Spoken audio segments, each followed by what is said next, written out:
Okay, I'm going to do another video about AI and art, and I'm going to talk about two books that I've written and the images that I put in there. The images are the same, but there has been a dramatic change in one aspect of the pictures. These were very large paintings that I did of women with birds, and it was called Women in Flight.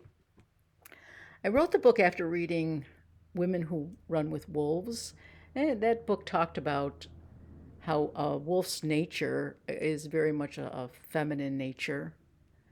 And, it got me thinking about other animals and how they could be, how they could express a woman's nature. So it was kind of a feminist kind of thing, sort of. And so here's what I started. I had now when I did this, I had only had like 3 years into to drawing. I didn't. I was painting flowers for a while. They're very easy and they're fun to do. And then I was painting cats, and they were a lot of fun to do. And I did a book on a book like this, only with cats. And then I did woman in flight. So it's each woman's search for flight and freedom, and it takes 12 birds and comments on their I don't know, their gestalt, or their what sort of traits they have and how that applies to a woman who kind of uses that bird as her totem. Um, the Originally, when I did the paintings, I went out and sold them. They didn't do too well, but eventually they sort of caught on. Sometimes you just got to wait a while. Uh, I really liked this book, and I was very happy with it. But now that I've been doing AI, I decided to revisit it, and you'll see why. So we'll go through the book just briefly. Um, Woman in Flight is the expression of every woman's search for flight and freedom. This ordered series features 12 portraits of women with their totem birds. Accompanying each production is an inspirational quote with the bird's significance. So there you go. So here we have pictures of the birds, the pictures of the women with the birds. You can't really see, there's not a lot of contrast in this picture, but there's a little cardinal down there. And every bird comes with a saying, a little quote, comes with the name of the bird, and then discusses the aspect of the bird that could relate to the woman who likes that bird or who resonates with the bird. Cardinal. With radiant color, the cardinal exemplifies inner nobility, pride, and grace. Inherent traits of intuition, perseverance, and creativity build confidence to become the unique self. While the cardinal manifests personal power, relationships may suffer. It was interesting. Now that I read this, it's been a long time since I talked to people who bought the book. There was a woman who came over to me here in the barn and said, "I have a problem with your book." And I said, "Oh, what's it?" He goes, You have a negative thing about each bird." And I said, "Well, yeah, it's not negative. It's just another aspect that is different. It doesn't really mean that they're bad. It just we have the good and the bad. There has to be contrast in life, man." That's what I said. She didn't quite get that. She says, "You just should say happy things, or good things." I'm like, "I don't know." And I appreciated her thoughts, sharing her thoughts with me. I don't know if she bought the book. I think she was complaining about the book. I wonder if she wanted her money back. I didn't give her the money back. Come on, it's only $10. Here's a parrot. My weakness is my strength. Parrot. Long lived, the parrot is known as a healing totem who understands the importance of light and color for well being. A master communicator, she has the unique ability to talk to both animals and humans. She can be a trickster who overplays the joke. So that's the negative thing. Not the negative thing. Let's say the contrast. You got to have contrast in your life. Otherwise, if everything's the same, there's no contrast. You don't know what you got. Anyways, I'm just going to go. I'm not going to read the whole book, but you get to see the picture, and that's what I'm mostly talking about. Hummingbird, very popular picture. Peacock, snowy owl, Flamingo. I shop and make no excuses.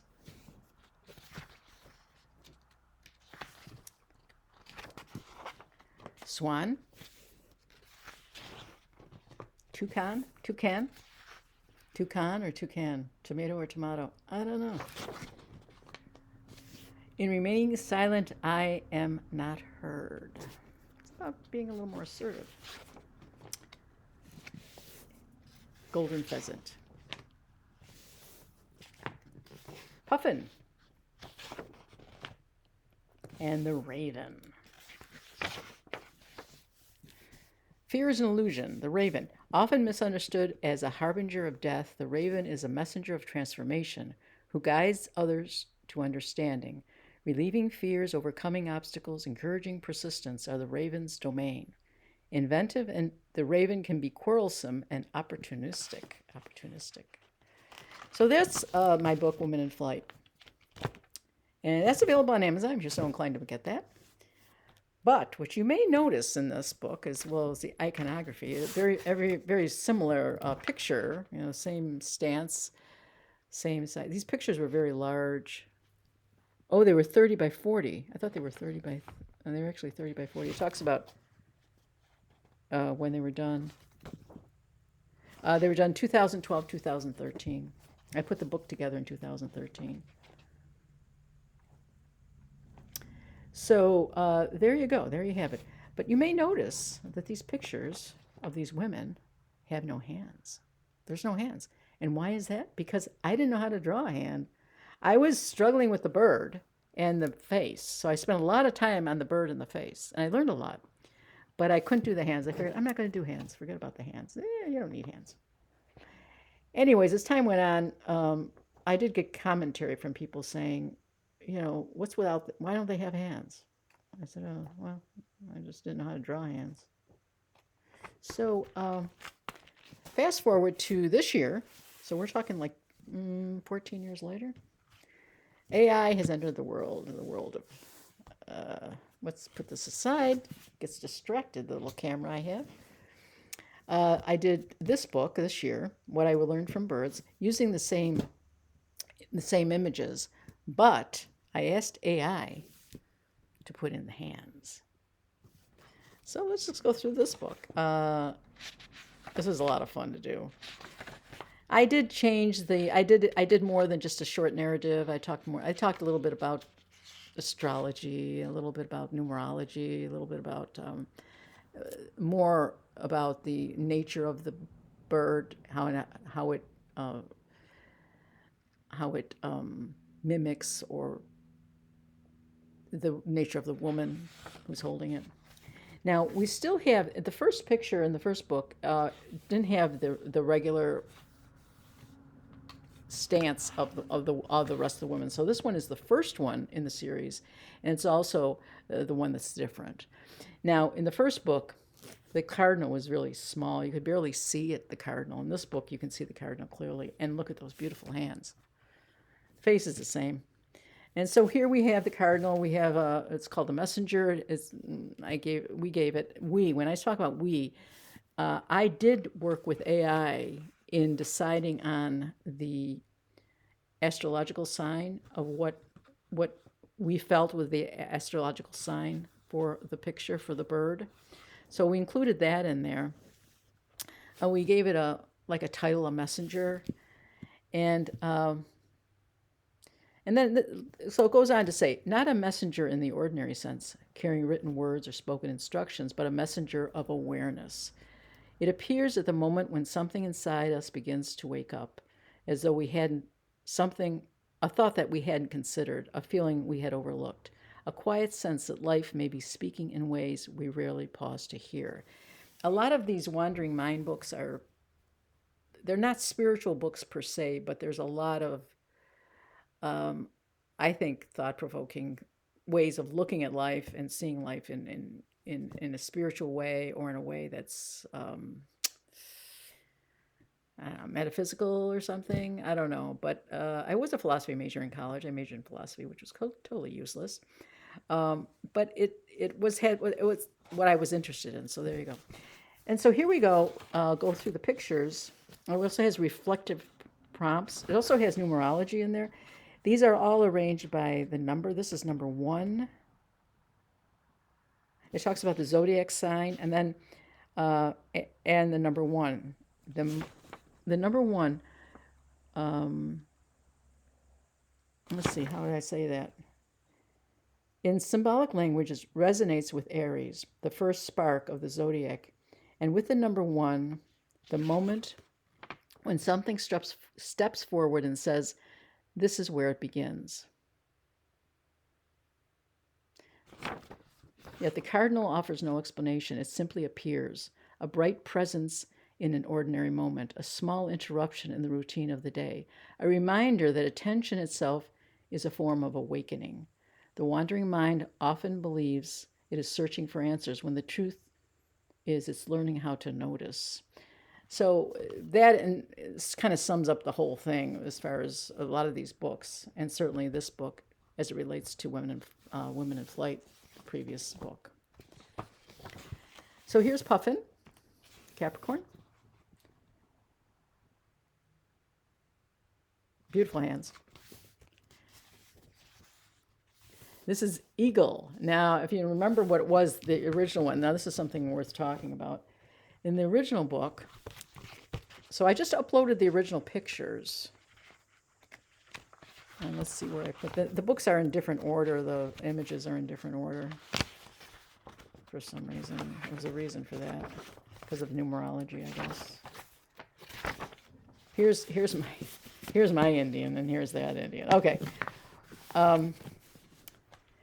When I uploaded the book, my main concern was getting hands in the picture, which she did. And then I had to look at the image. Now this image, it did stray quite a bit from this image. It gave her feathers in her ears, and her hair. It gave her, looks like some braids down the sides. The eagle is much more prominent. Everything about this has been obviously AI'd. And the thing is, I thought it was gorgeous. Obviously, it was not this. It was beautiful, this, and I kept it. But in the case that you don't want to keep anything, my concern was the hands down here. And if I just wanted the hands, all I had to say was just give me the hands, don't change anything else. And it wouldn't change anything else. So there's always an option to make it better, to not have it touched. It will listen to what you want it to do. It'll do whatever you want it to do. This is the one that changed the most in the book. There were other changes if you look them at side by side, but essentially they were the same. Now let's see where I have my snowy owl lady. Yeah, that's essentially the same face. The coloring is a little different. The snowy owl is a little bigger, and the hands, of course, are different. But that picture is very similar. This picture is like completely, very little change in this picture. So it depends on what picture I was working on. And you can decide what to do as far as whether you want to change or not. So we have snowy owl. We have reflective prompts. The raven.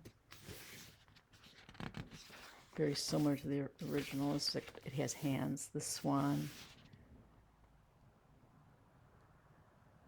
So this has the name, it has a little title, kind of a summary. It has the astrological sign. It talks a little bit about the nature of the bird. And then it has numerology, the number 6. It's the 6th chapter. It has number 6, talks about that, and has a reflective prompt. Again, how you see a swan. I mean, I see a swan as being very delicate.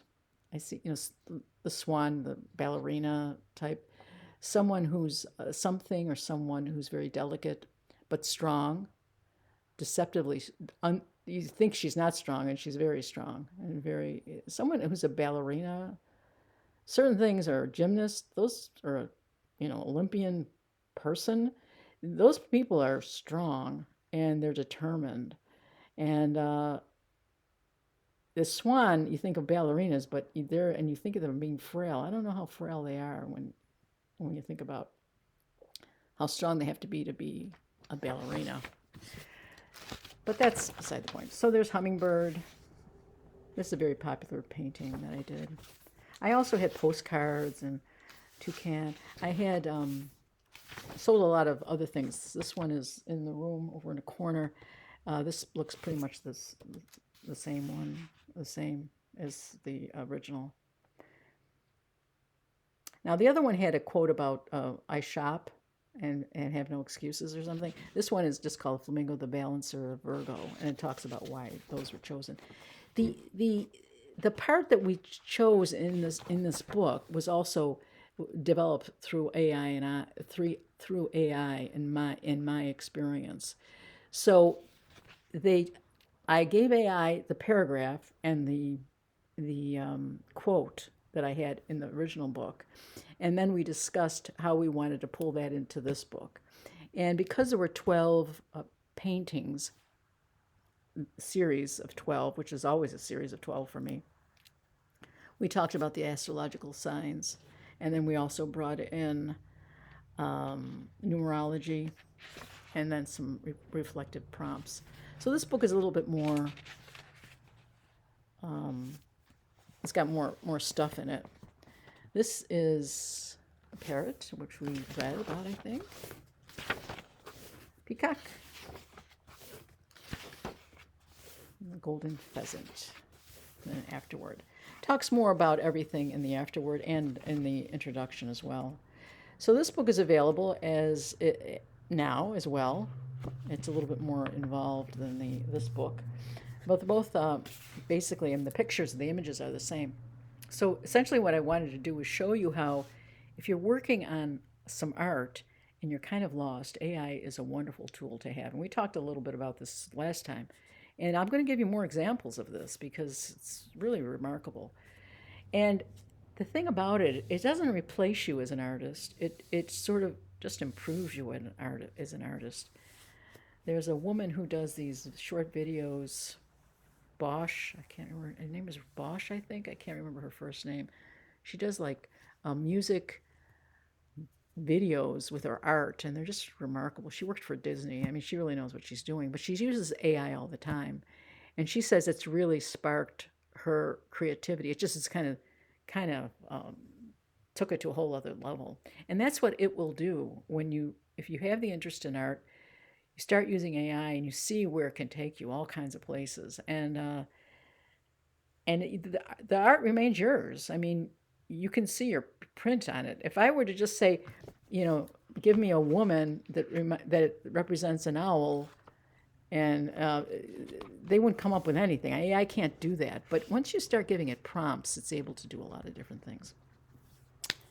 Anyways, I want to show you that. And I'm sorry, I hope you're not getting seasick with this thing that's happening with my camera. But I kind of like the way it moves around. Okay, thanks for watching and have a great day.